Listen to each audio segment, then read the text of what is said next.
on the west side.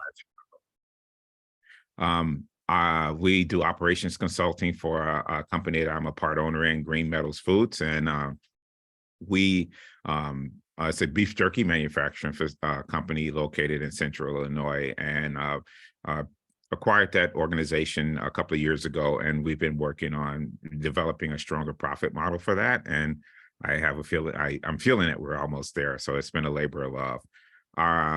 Then I'll just go more in clockwise. We do program and development and delivery for the Good Food Catalyst, and we also have my team came in and help bolster their operations planning and come up with new operational programming, and organization that was just teetering along is now doing very well in terms of being able to effectively run and effectively raise money.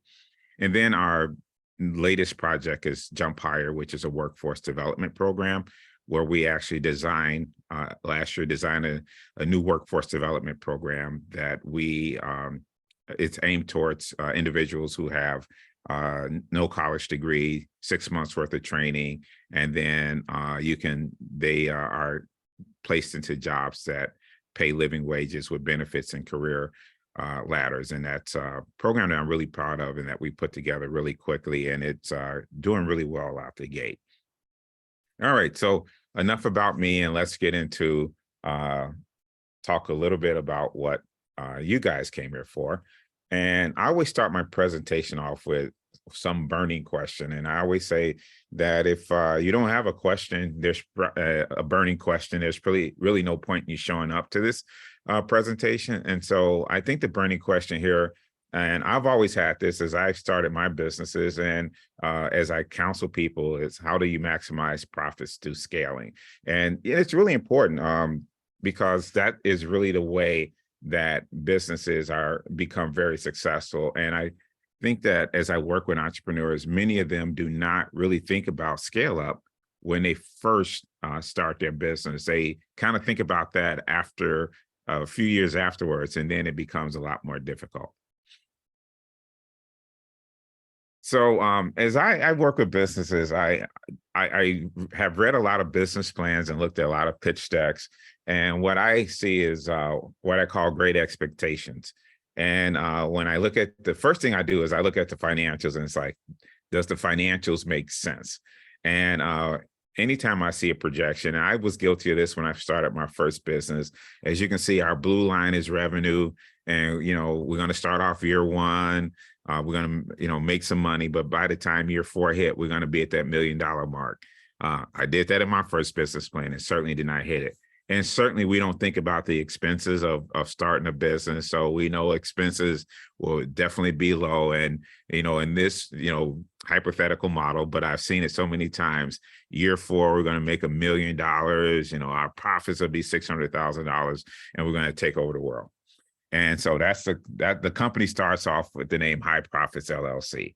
But when you start looking at the actuals, it's really No Profit LLC, right? And that when we start a business, we don't really think about all the expenses there are related to starting a business. And so what we end up doing is we end up, having a lot more expenses than we do revenue. And then there's a point where, we may actually start getting it right. And by year 3, we're almost there in terms of profit, being able to at least break even. And then what I see a lot of times is then out by year 4, revenue is tailing off and expenses are staying about the same. And so what ends up happening there is you're growing, but you haven't scaled and you haven't thought about scaling. So what I like for small business owners to really think about is, how do I scale, right? And how do I plan that into the process before I start the business? And so what most people look at, and they look at as they start a business, like, how do I grow my business? And growth is cool, right? And I like to have definitions as the expansion of your operations, revenue, or size. That's very general. And how can you do that, right? You get more customers, get markets of territory, introduce new products, introduce new services.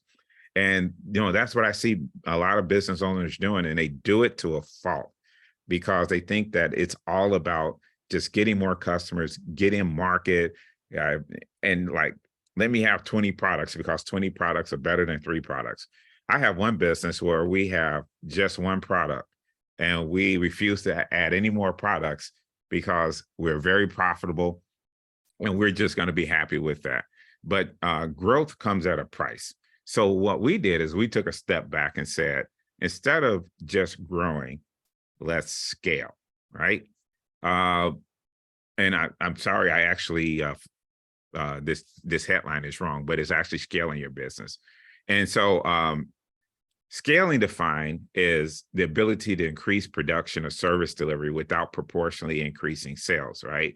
So that's really where you want to be. So how do you do that? You improve your efficiency, you automate processes, and you invest in technology. And so one of the things that I always look at in terms of sales and expenses, how do we keep reducing expenses, not necessarily increase sales all the time?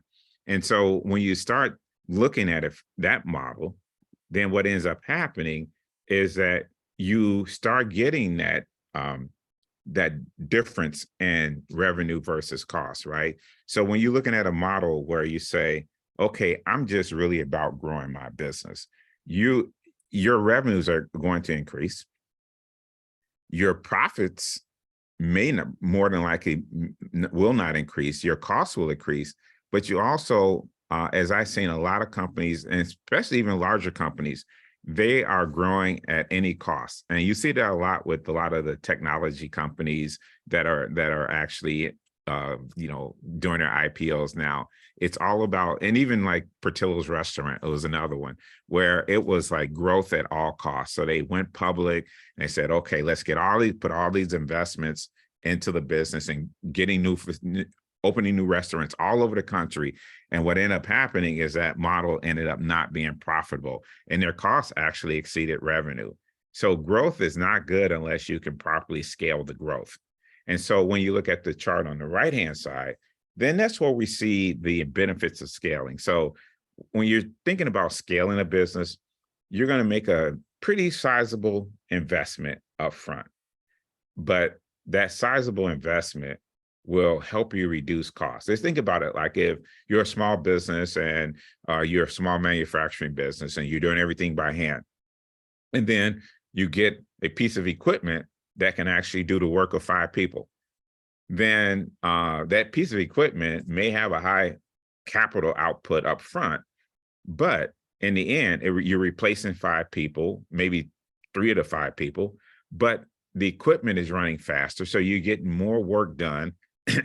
And your costs are being reduced and you're making the same amount of money without increasing costs. So that's really what scaling is all about. You want to make sure that you have a large increase in revenue without reducing your costs, or if revenue stays the same, the costs get lower. And that's really what scaling is all about. So that's what we're going to look at today and look at some examples of not only where small businesses have done it, but we're going to look at some examples where maybe even some big businesses have looked at how scaling can help them.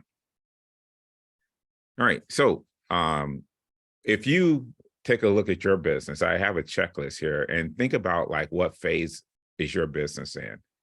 And on the left-hand side, we're looking at businesses that are growing, right? So we really think about that. Let's have that organic growth year over year, but really not necessarily thinking about, are you going to be profitable? Especially, and if you're a small business, like how much involvement do you have in the operations? And for example, like I'm a service-based business. I sell time, right? And that is through consulting services. And there's only 24 hours in a day. And I have to sleep about 5 of those hours. I have to eat about 30 minutes out of those 24 hours. And but still there is a maximum that I can put into the business. And once I hit my personal maximum in terms of time and also energy and thinking about like work-life balance, there's not much left for me in terms of profitability because I can't do it, right? And that that makes growth more dependent on my abilities. And so if growth is dependent only on my abilities and my time, then I can't grow. I really can't grow anyway. And that's why I have to think about scaling. And so even as I put that in, the efforts that I'm putting in, the costs and revenue, they're increasing proportionately. So I'm really not gaining anything just by growing and just by keeping everything the same. So I have to turn around and I look at it and say, how do I scale this business? And so I need exponential growth, right? 2 or 3 times growth, but I have to keep those costs down. And so what I have done, and people ask me like, Shelby, how do you do it all? And I say, I don't. I have a team that does it. And I have a very competent team that I can rely on. And that takes me more out of the operations and put me more into the innovation. So I'm out thinking of new and crazy things that my team can do that they can get mad at me about because I made all these promises that we're going to, create this program in 2 months when we know it's going to take 6 months, but that's what I do best. And so as that leader of the organization, I can't spend my time. And I even tell my team, I was like, I can't spend my time doing administrative tasks. That's not where my value lies. And so I have to put people in place. And that's all part of the scale up, putting the people in place who's going to help me do those things and do those things because they do them much better than I do anyway. And so for us too, it's always about new systems. How do we automate things? How do we simplify our lives? Sometimes it's just a process, and we'll talk a little bit about that later. And then people, right? And sometimes it's hard to find somebody to replicate your efforts, but you really do. And it doesn't have to be every effort. Like I said, it could be just the administrative stuff. It could be having someone build PowerPoint presentations for you. It doesn't always have to be replacing everything you do, but some of those things that that you can do, but it's not as valuable for you to do it, you should assign those tasks to someone else. And so that's where you get this increase in efficiency, and you can leverage those time and resources to do other things. And then, like I said, it's not a huge increase in cost. And that's really what it's all about. A lot of people think that when I start a business, it's more about how do I make more revenue. But for me, I always look at it as how do we keep the costs down? Because if we can keep costs down, it's really easy for us to make money.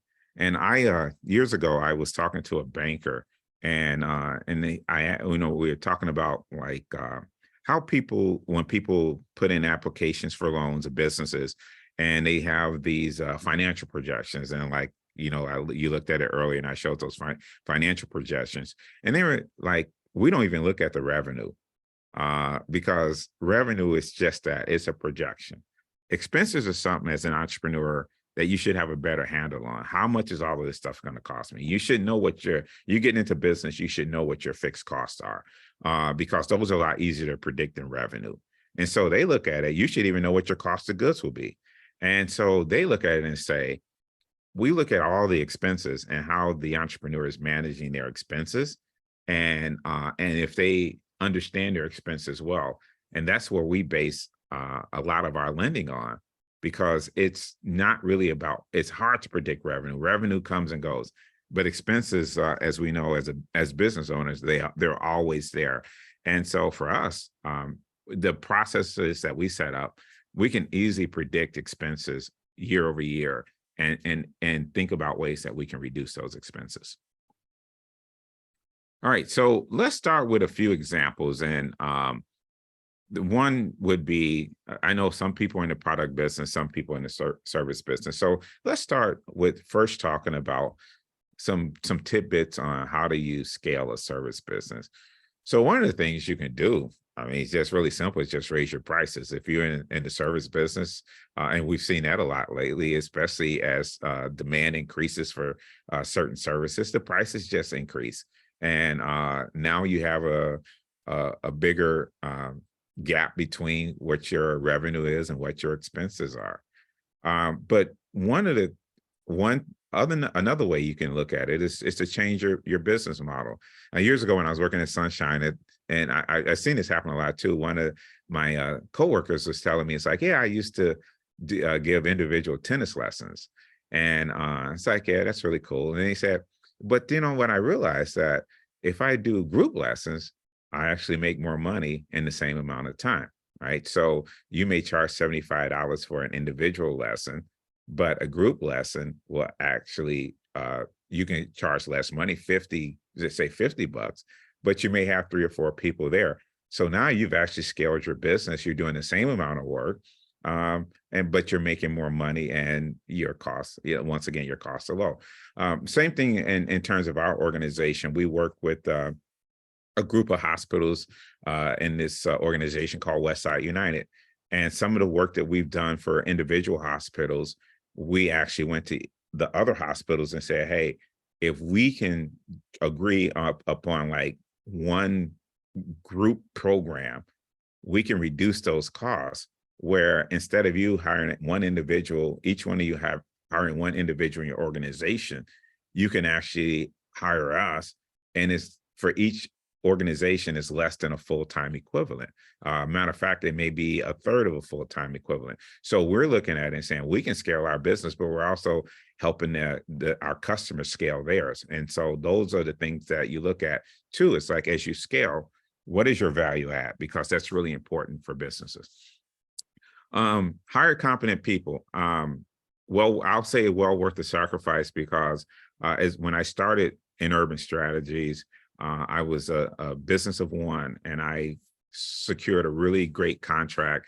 And one of the things that I had to do was I actually had to sacrifice my pay in order to hire someone else to do it. And I brought that person in on a part-time contract basis. And but it worked out so well that that person is now one of the partners in the firm. So, but you really need competent people. And I know in a lot of instances with small businesses, it's really difficult to think about sacrificing those dollars, right? But you really have to look at it as an investment. And I will say that I got a huge return on my first hire because I did find someone who was very competent, who had great project management skills, and I have zero project management skills. And that really is what we needed as an organization to grow. And that's what we need as an organization to continue growing. Creating digital products. One of my investor in one of my companies is a software technology. Actually, I have a couple of investors who are software technology entrepreneurs. And once again, for software, once you create the technology, it's cheap and easy to scale. Your costs pretty much become little to none, and you can sell those products at a high price. So if you're in, say, a service business, you could create some guide, a how-to manual, and sell that as an ebook or some e-learning or even some type of class or something like that. So there's a lot of ways that you can think about scaling your service business. You just don't, I just tell people to keep an open mind and look into the marketplace and what the marketplace needs. Another one is just streamlining and automation. I always tell people anywhere you can automate processes, your efficiency is always increased. And that's for both product businesses and service businesses. Is really, really important to streamline processes. And a lot of times, even with service businesses, it could be a onerous onboarding process that you have that could take a lot of time. And so how, look at yourself, how can you decrease that? Some of it is just using some simple technology tools. Like I know in a lot of instances, we just use like Google Forms to have people just fill out a form, and it just gives us all that information, and it standardizes all that information, and we can dump that into a spreadsheet, and then we can dump that into our CRM. So there's a lot of ways you can do that, and there's a lot of simple ways you can do it. It's very difficult scaling, if you don't understand your profit margins, right? And so you really have to be very consistent and thinking about like, how are you creating value? Because if the more value you create, you can actually raise prices. And so that's one of the things that we look at. And I always jokingly tell people, like, and organizations that come to us, and I always say, if you haven't tried it, like, if we should be the organization of last resort that you come to, because the value that we have is that I feel that we can do things that and solve problems that no one else can. And so because we feel that we can solve problems that no one else can, then we charge a lot of money for that. And so that's our value, is that you've tried it, it didn't work, and we're the organization of last resort that you're going to come to. And so that means that we have a lot of value, and that means that we can keep our prices high to a lot of our customers because their value is there. And but we also deliver, which is most important too. Giving great customer service. Now, in terms of this, I call almost like the anti-scale. Like, if you are not giving great customer service, and I know a lot of companies, and I work with a lot of small businesses, and I was like, yo, you do not give great customer service. So what ends up happening is that people stop coming to your business. They stop patronizing your business. So now you have even more costs, and you're increasing costs because now you have to pay more money for customer acquisition. You have to keep trying to retain customers. And one of the things that I consistently brag about is that all of the businesses that I have owned and been successful, we do not even market, or we do very, very little marketing. We have very little social media presence. We have our websites are very simple, very plain, because we know that what we do is we add so much value that we don't have to market, and we understand our marketplace. And so what we end up seeing is that customers find us and come to us.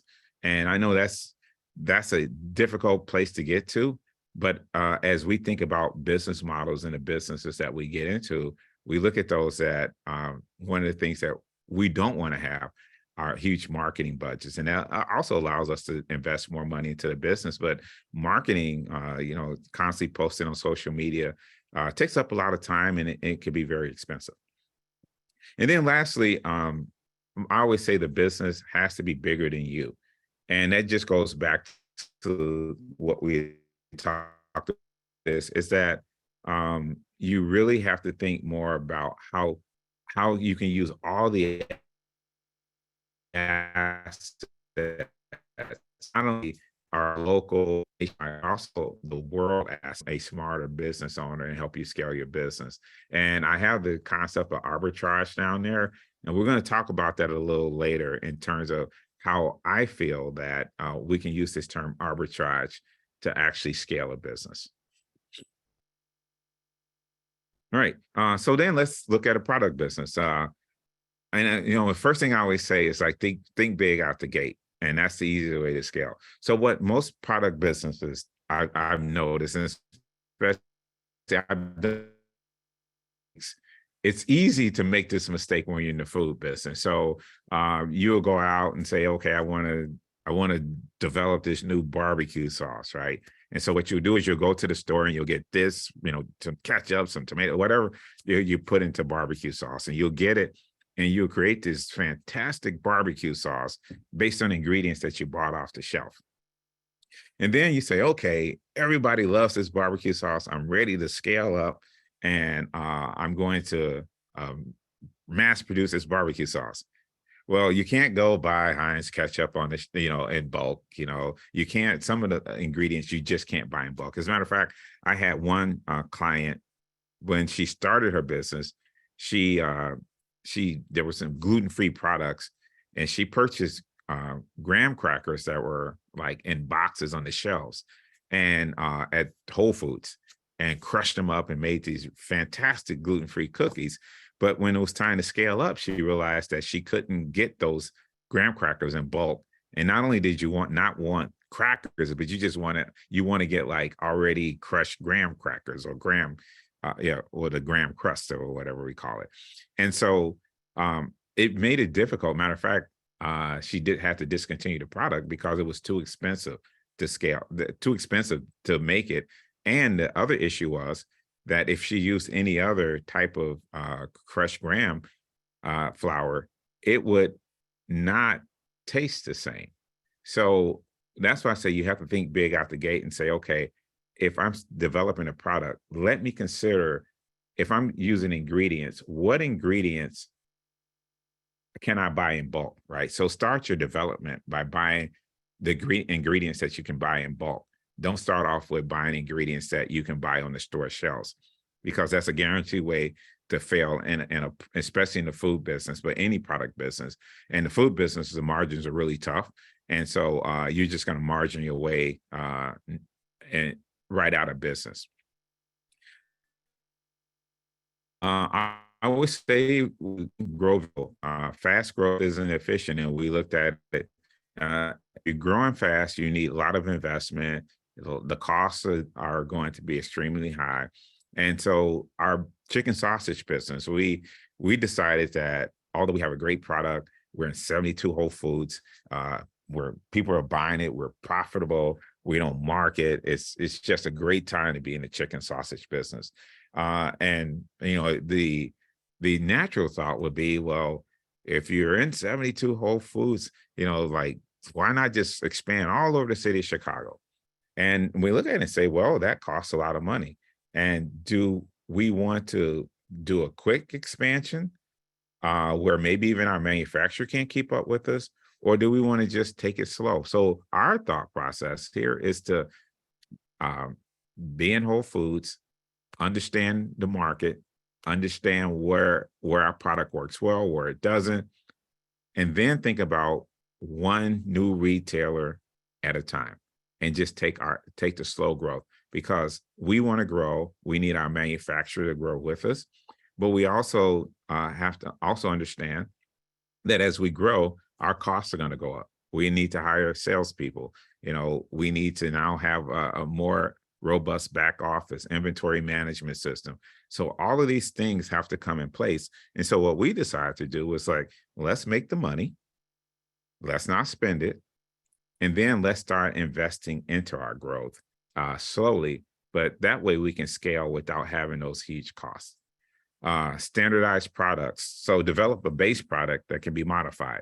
And so I'm going to give a few examples of this, but it's really in like the food business is always a good example.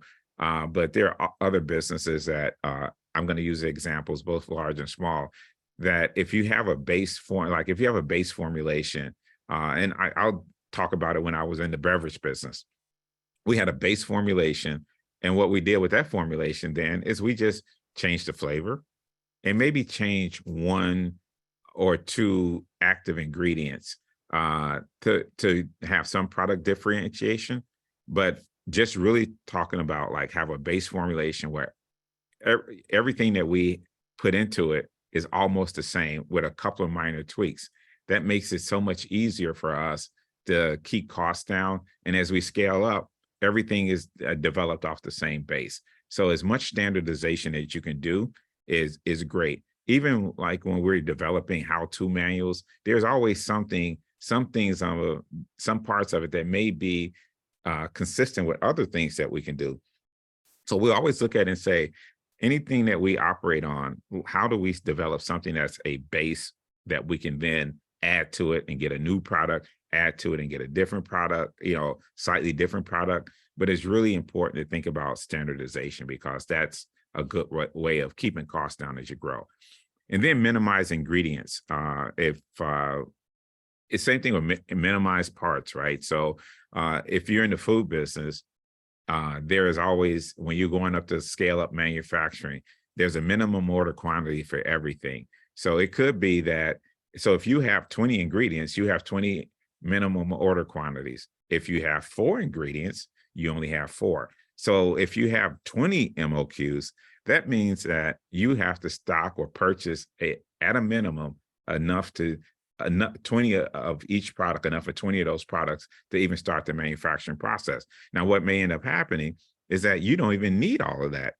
That's an that at that MOQ, right? So it could be that I need 1 gallon of a flavoring to put into it, or a colorant to put into a product, but it turns out that I have to order 100 gallons as an MOQ. So what am I going to do with the 99 gallons?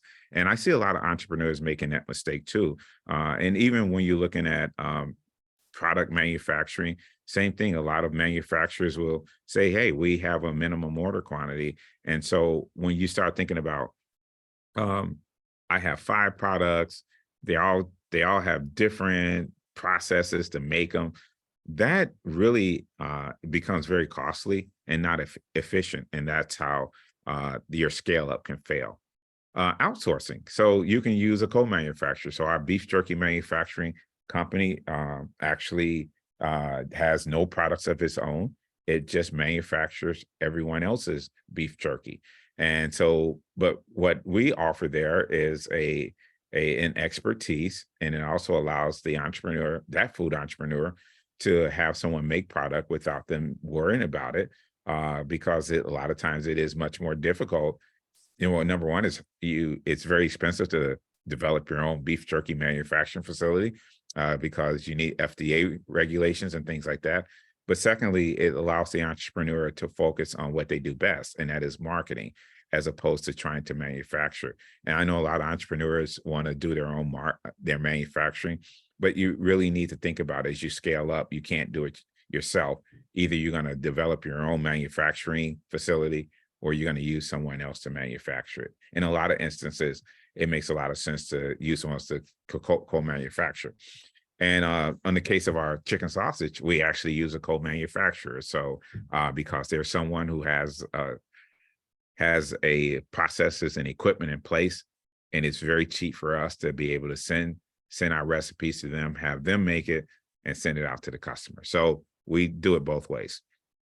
And then make products for others, become a co-manufacturer. So I had one business years ago where we produced laboratory supplies for pharmaceutical companies, and we actually developed some technology where our competitors didn't have, and they actually came to us and had us making product for them under their label. So there's a lot of ways you can do that. So how does that relate to scale up? Well, we don't have to market. And every time our competitor makes money, we earn money, right? So our costs are not going up, but our revenue is, because we already have the processes in place. We produce their stuff. We don't have the cost of marketing a product. We don't have the cost of selling that product. It's all our competitors actually doing all the work for us, and we're making money. So, there's a lot of situations that you can get yourself into where it may not seem like this is a standard, easy way of doing business. But I always say, and I know it's cliche, but think out the box and be more innovative in how you approach your business and how you approach scaling up. Keep it simple. There are sometimes some very simple things you can do to increase your efficiency, even if you're hand making stuff. And so I'll talk about that in a couple of minutes as well. And so, and then I mentioned this earlier, but investing in technology. So if you're in a product business,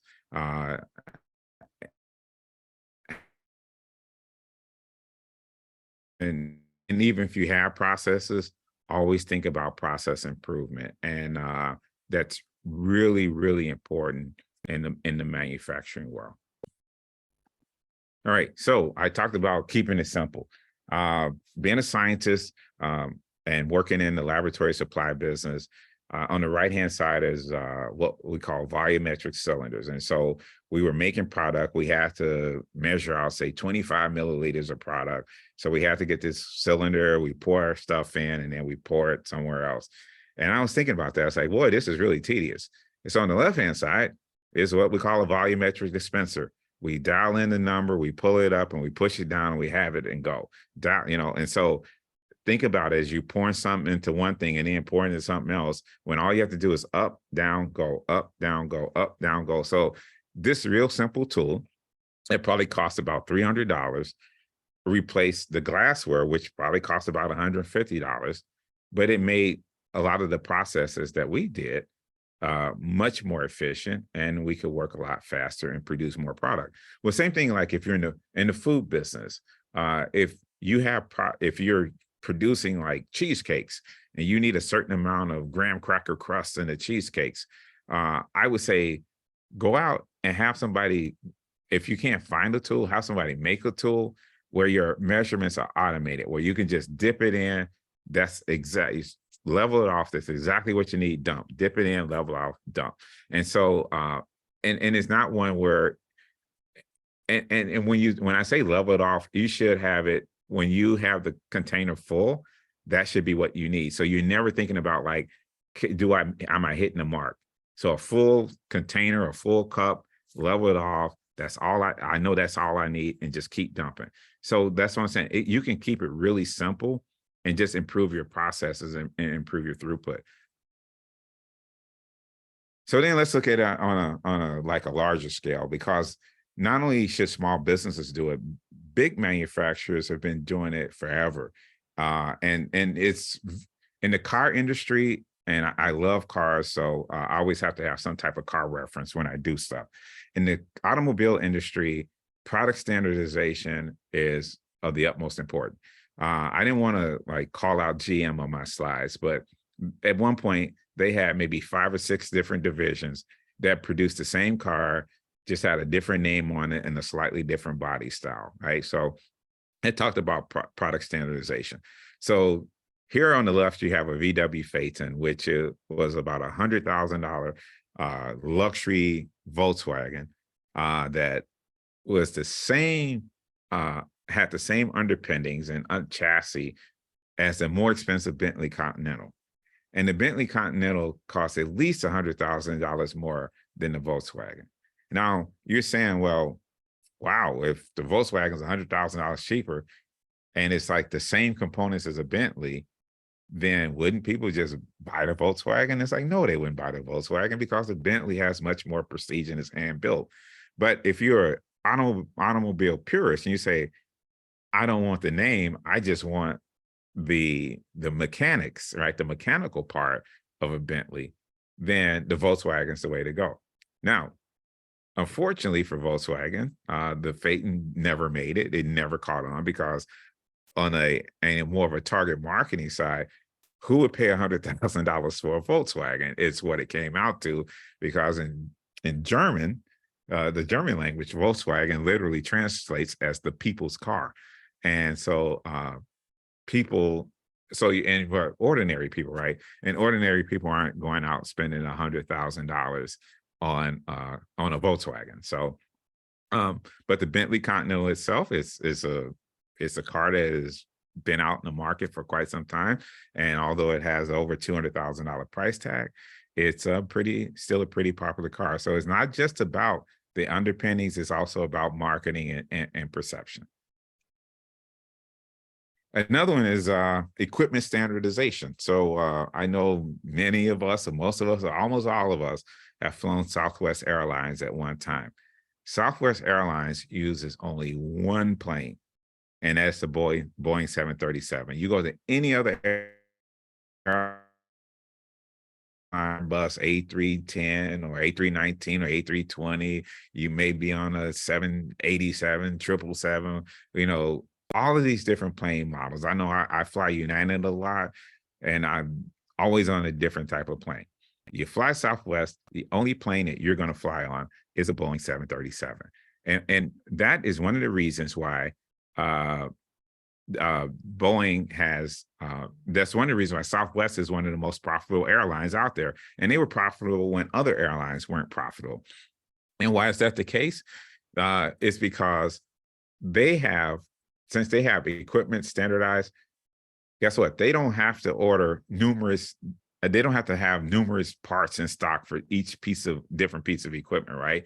So if you need to stock spare parts, you only need to stock spare parts for a 737. So we go back to that minimum order quantity and having things in stock. Well, if you're United Airlines, you have to have stock for, your Airbuses, your 777s, your 757s, your 737s, and any other plane that you may have on the ground. Also, your mechanics have to be certified for fixing those planes. So now with Southwest, you only need their mechanics only need the certification to fix the 737.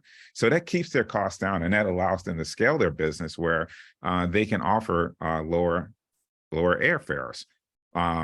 And so, so there's a lot of ways that you can do it. And, we can learn from the big guys. But the point of it is that the reason that they're more successful is because they've taken a really hard look at product standardization, equipment standardization to make sure that they keep their costs down. All right. And then sometimes efficiency can be like beef jerky manufacturing facility, but when we're not making beef jerky, we're actually making some dog treats. And in this instance, we're dehydrating sweet potatoes for dog treats. And this process can't be automated. So what we ended up doing is we ended up looking at it from a more process flow type of approach, right? So if you can see in the back of the picture, there's somebody dumping sweet potatoes out of the box. And then right in front of her is someone putting the sweet potatoes into a slicer to slice them really thin. And then the process is coming along where now the person is, we have a couple of people, team spreading the sweet potatoes out onto trays. And then you can see the cart on the right-hand side. Those sweet potatoes eventually make it to the cart, but they're going to get marinated first before they make it to the cart. So, but there's a process that is just improving the flow, makes it a lot easier to improve your efficiency and therefore making it easier to scale up. And so as we took over the beef jerky manufacturing facilities, that's one of the things that we look at. How do we, matter of fact, all of our processes are manual. We tried automating some of the bagging. It didn't work out well because beef jerky has a tendency to be very sticky and doesn't work well in more of a lot of times in a automated process. So then we had to actually, improve our processes and our flow for our manual or hand pack line, as we call it. So then the question comes about, what about AI? I know artificial intelligence is how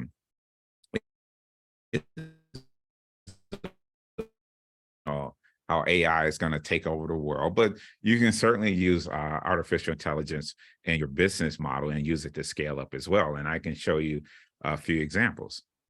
Before I do that, though, I'll just kind of give you a quick definition of what AI is. And so it's the theory and development of computer systems to do things that normally require human intelligence. So we're taking the human intelligence out of it and we're replacing it with some type of computer system that says I'm a lot smarter than you and I can do it a whole lot quicker than you can do it.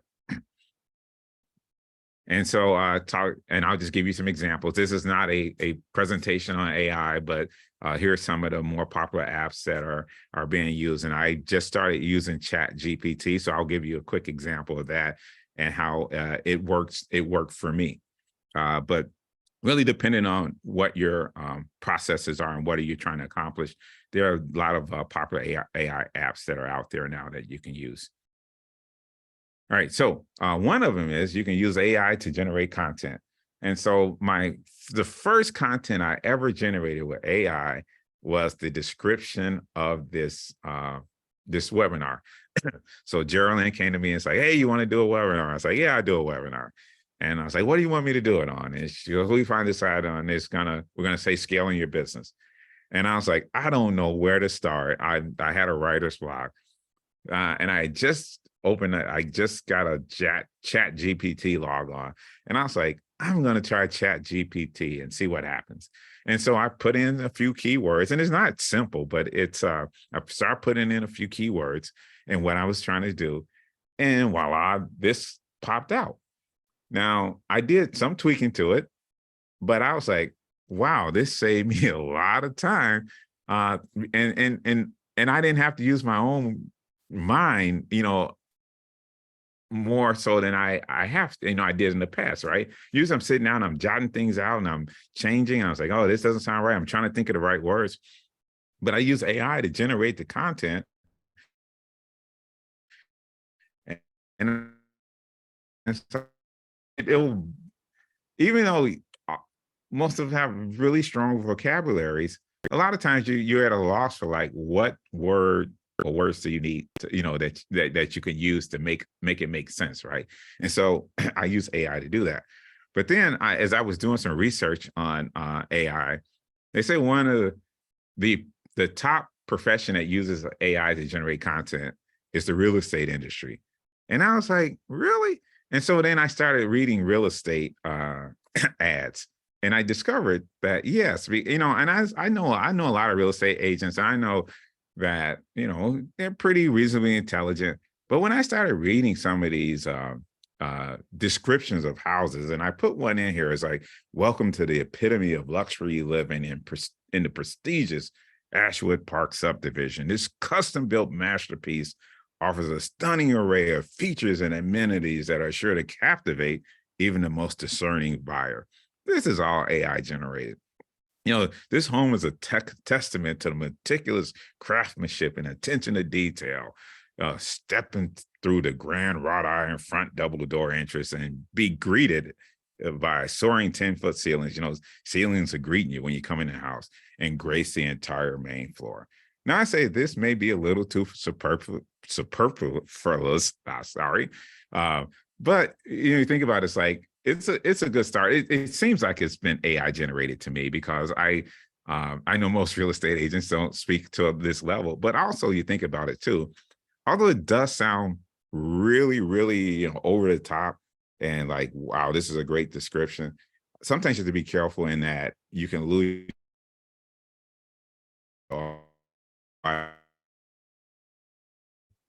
And AI is not necessarily generating something that hits that level or hit their expectation. So this is a beautiful description of a house, but I think it's a little over the top. But that's why they say AI, it has its pluses and its minuses. So if you're going to use it, I always suggest that make sure you read it and make sure it fits not only like some of the language that you use, but it certainly fits more the language of your target market and what they're expecting. Because then if you don't do that, there could be some disconnect in terms of the message that you're trying to send and the message that they're receiving. For examples of a scale-up model, and I'm not going to spend a lot of time on this, but I always like to show by example, and not necessarily by me doing all the talking, right?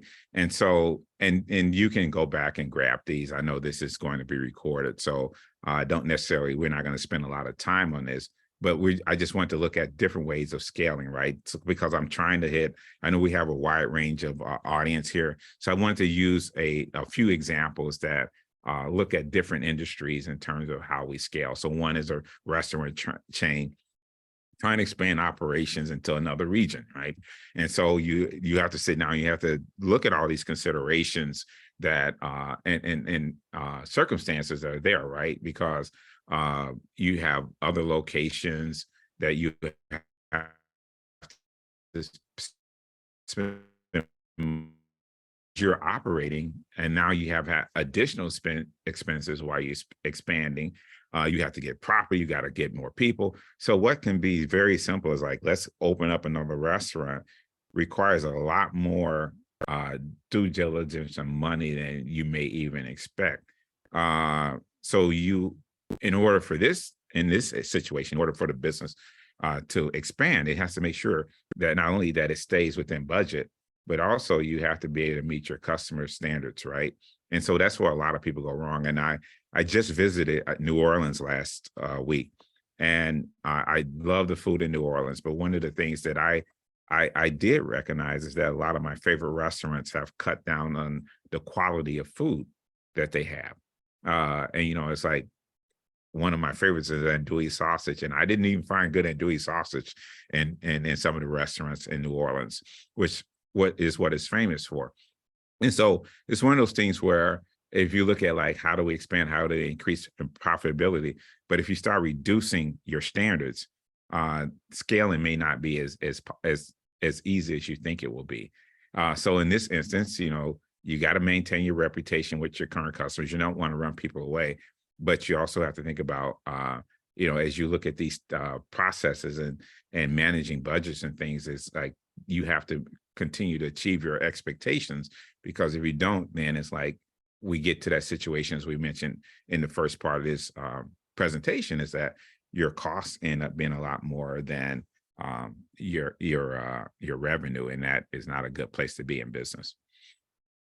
And same thing if you're a construction company, you want to expand operations. One of the things that you're going to have to hire new people, right? But when you hire new people, where the scaling benefit is making sure that people are actually trained effectively. And that's where a lot of organizations go wrong, because if you don't train them well out the gate, they end up being very costly and not being as efficient as possible. And then that could really kill your scale up goals. So in this instance, improving the efficiency of the work processes and really taking out a lot of, extra steps. And I think that's what a lot of businesses tend to have too. And I don't want to pick on the city of Chicago, but we know most government agencies tend to have a lot of steps, right? And I know a lot of those, especially a lot of agencies now are looking at how do we reduce those steps, because they're not operating efficiency. And even if you're not a profit-driven organization, efficiency and scale is still important, because now you can serve more people at a reduced cost. And that's, so even if you're not trying to generate profits, it's still some benefit in scaling. And then technology, and really and I talked about this before, but really technology, it makes gathering information a lot easier, makes, making scheduling a lot easier, making collections a lot easier. Those are the things that you want to look at. I mean, something as simple as going from a simple Excel spreadsheet to collect your financial information and monitor customers, to go into something like QuickBooks, where, automatic invoices are generated, automated reminders when people don't pay you are generated. Those are the things that are very helpful, because now you don't have to go into QuickBooks and actually keep looking at who owes me and let me send them out reminders, or even automating your payroll process. So for me, all my team is on salary. Payroll is automated, so I'll never have to worry about did I do payday? Did I run payroll this week? And so that allows me to do other things. And there have been a couple of times where I forgot to do payroll, and they were a day late getting paid, and I didn't. I heard that for quite some time. So for me, it's like, just automate payroll. It's always going to be the same, so just automate it, and that's one less thing you have to worry about.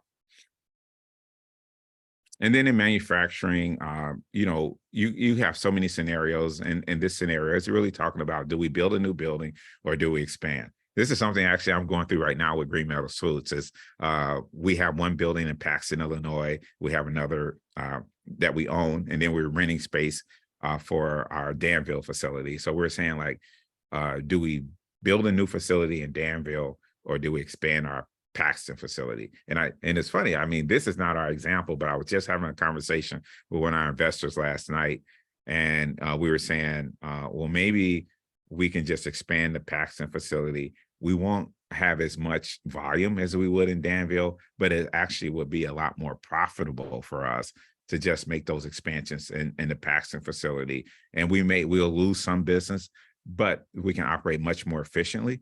And so our profits increase. So it's not always about revenue, as I said earlier. Sometimes, it's really about how much money do you have at the end of the day. And so if we can make an investment in our Paxton,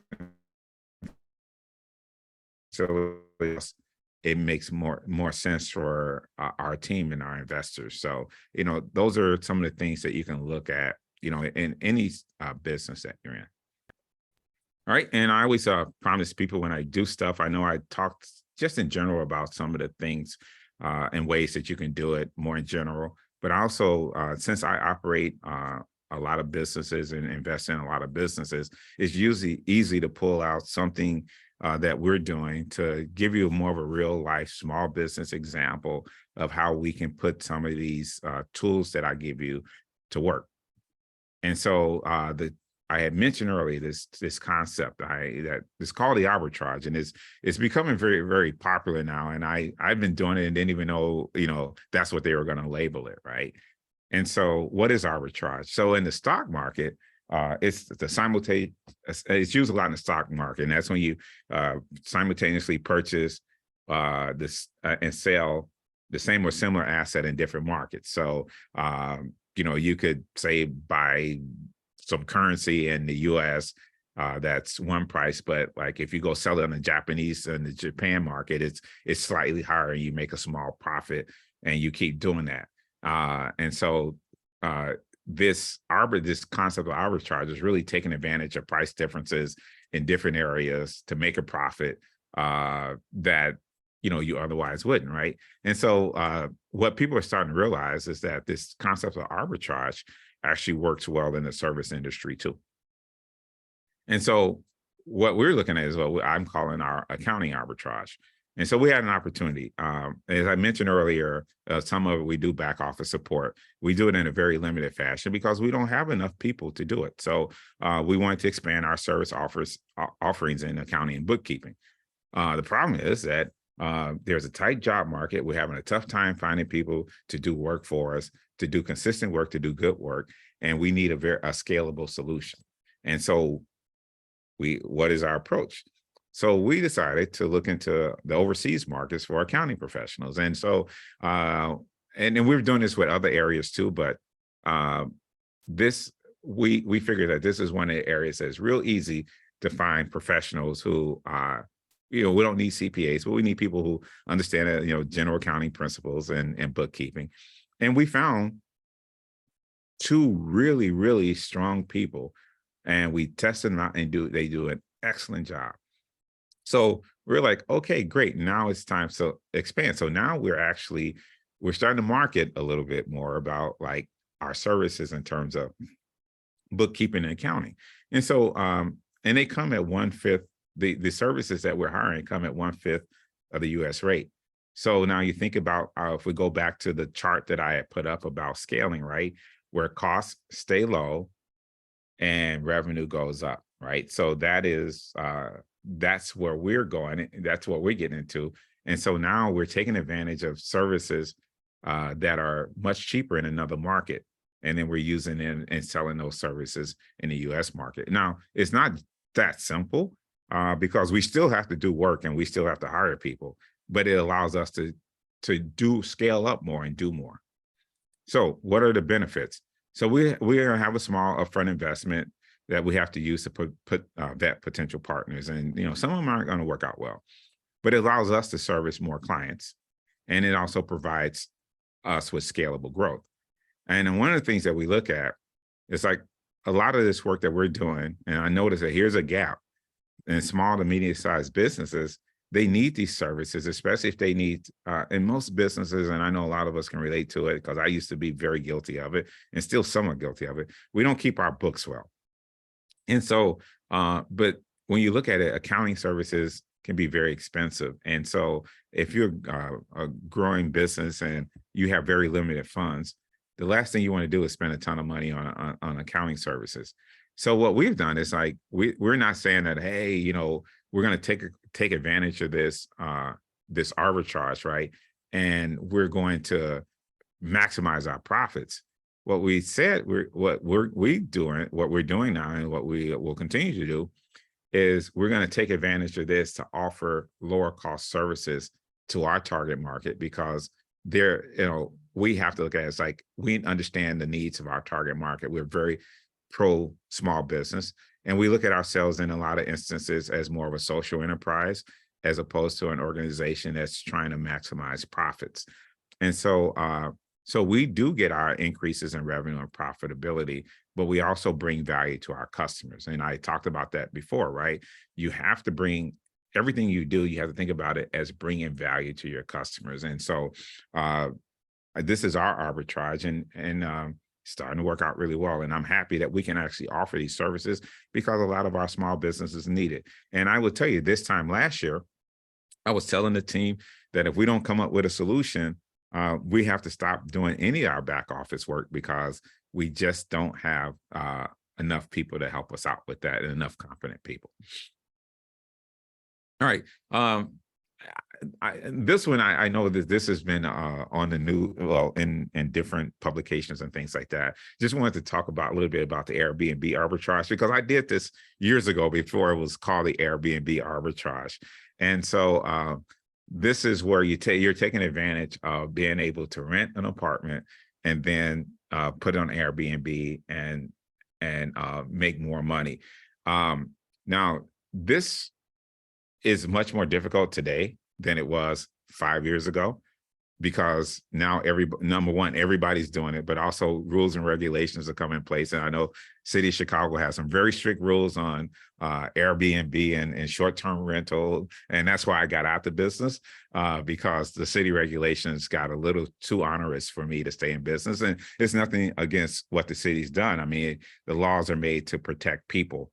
And so, for me, as one opportunity ends, just going to another one. But just to really think about it, this is just from a pure, say, the quote unquote arbitrage situation, is that, and literally in Chicago, this is basically what I was doing. I was paying roughly on average about $50 per night to rent a place, a condo.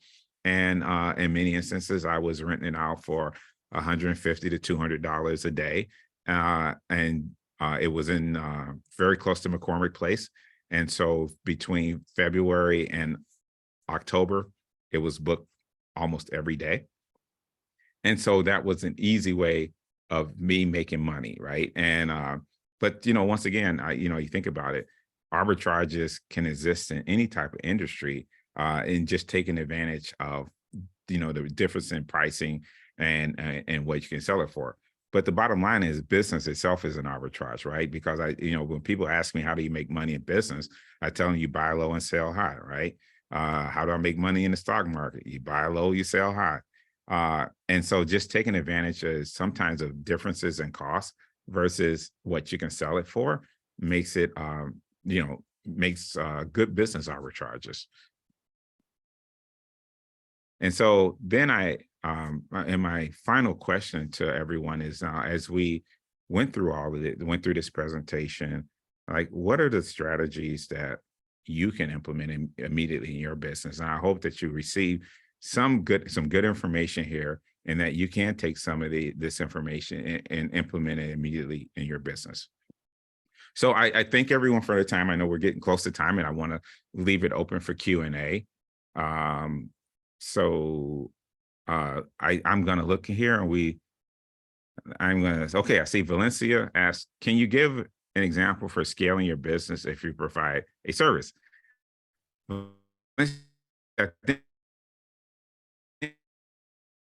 Like a more specific question, and I'll be happy to answer it for you. Let's see, Nancy, how do we prepare to sell our business? That's a good question. One of the things that I would say is, it really depends on the business that you're in. And one of the things I look at is I've worked with groups to purchase businesses, and really what everybody's looking for is profitability and growth. And if you can prove that you can be profitable, or even if you're not profitable now, that there's something that they can do and make some additional investment to make it profitable, that's how you would sell get your business prepared. The other thing is to make sure your financials are in order. So let's see, Valencia. Okay, I'm sorry, I'll get. So you want to make sure your finances are in order. So one of the other thing we look at is, as we look to purchase and invest in businesses, the one thing that we do see is that most of the businesses, even businesses that are generating $2 to $3 million in sales, their books can be a mess. And so during the due diligence process, if we have to keep going through the books and trying to figure out and asking a ton of questions, it really gives us signals that the business isn't being properly financially managed. And there's some other things that we need to look at. So keep your books in order. Make sure you understand that you're profitable and how you're making a profit, and then show that this business can scale and can grow more. And so to me, those are like the three most important things. And so Valencia asked me to repeat the question. So if it's you asked me to give you an example of scaling your business if you provide a service, and I mentioned that I felt that I answered that question in the presentation, but if you have any additional questions or something more specific, please put it in the chat in the question section, and I'll be happy to answer it for you. All right. The next question is, I have a supplemental healthcare staffing agency, new to the market in Chicago area. I've worked as a nurse for many local and national staffing agencies. I'm having difficulties obtaining contracts with healthcare facilities. Any suggestions? Working with a healthcare facility, multiple healthcare facilities, one of the things I've discovered is that a lot of the work that I do is more relationship based. And so I would say look more towards and going, and I like to use this line from Hamilton and one of the songs, is like being in the room where it happens. And so it really is. And when I talked about how we do very little marketing, and in most instances, none, is that we make sure that we're in the room where it happens. And so we want to be around those professionals who are involved in the work that we're doing. We want to get to know people on a more one-on-one basis. You know, and I tell people, call me old school, but I feel that there's nothing like getting out, you know, like politicians do, shaking hands and kissing babies. And that's really my approach to marketing and marketing sales, because people they're more likely to do business with you if they know who you are and they know you, right? And so also think about, if you have a healthcare staffing agency, you know, what value are you adding, and making sure that you are actually clearly communicating that value to your potential customers. And then I know there's this huge consortium of home healthcare companies. One is called Orchard Village, and they, you know, they can put you in front of like 6 or 7 other organizations. And so for me, once again, it's about getting in front of people. I think a lot of times, a lot of entrepreneurs have a tendency to hide behind social media because it's kind of easy and in a lot of instances cheap. I think it works for some. I can guarantee you it doesn't work for most. And so just really getting out and, you know, especially now that the pandemic is subsided, getting out, get to know people and getting to work more with people on a one-on-one basis. I hope that helps. Hey, Shelby, I see that you can obviously see the Q&A part. Did you get the other two above that? Uh, How do we another question, how do we prepare to sell our business? yes, I did get that one. Okay, gotcha. Yep. Let's see. Okay, let's see. Okay, I have one more. I just want to go back. And then there was So, a funny comment when you were going over the car thing. mhm. Somebody in the comment section said they may or may not have been a product specialist for GM, and off the record can confirm that. Yeah, So I yeah, thought I laughed when that came. I did see that. Yeah. Yeah, cool. So Valencia says, I'm a doula, not sure how to hire a team to support me other than an accountant and a lawyer. Well, one of the things I would tell you, Valencia, those are probably, you don't necessarily need an accountant or a lawyer. I think you need to have someone you can talk to. And I think that's one of some of the mistakes that most small business owners make, is that they feel that they need to have an accountant on staff or a lawyer on staff. But I feel that what you really need is people who can help you expand and grow your business. And so really think about what support do you need, right? So I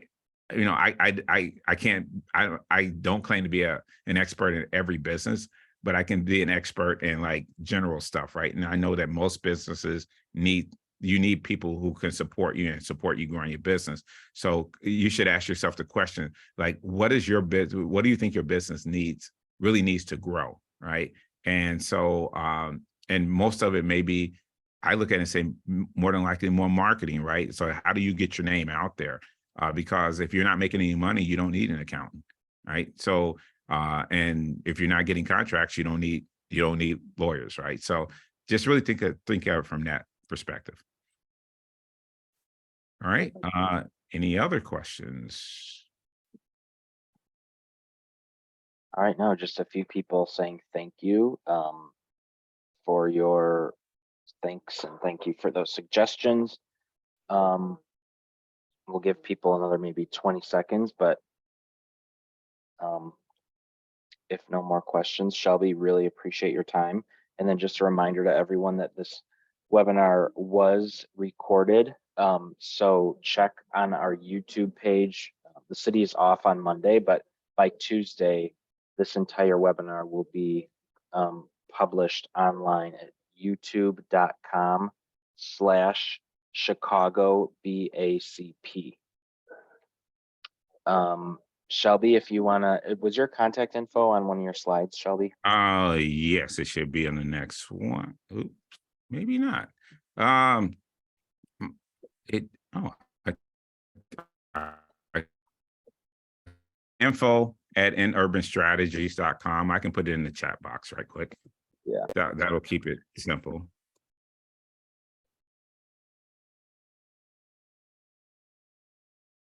And make sure it goes to, I think you might have to click Oh so yeah, that I your gotta chat put, goes to everyone. yeah, everyone. Good catch. Thank you. Yeah. There we go. All right, cool. Well, I'll give someone a couple seconds to copy that email, but I hope everyone else enjoys their Friday and weekend. And thanks again for coming to our webinar. Right. And I thank Have a great everyone day. for participating. Thank you. All right, thanks everyone. Bye-bye.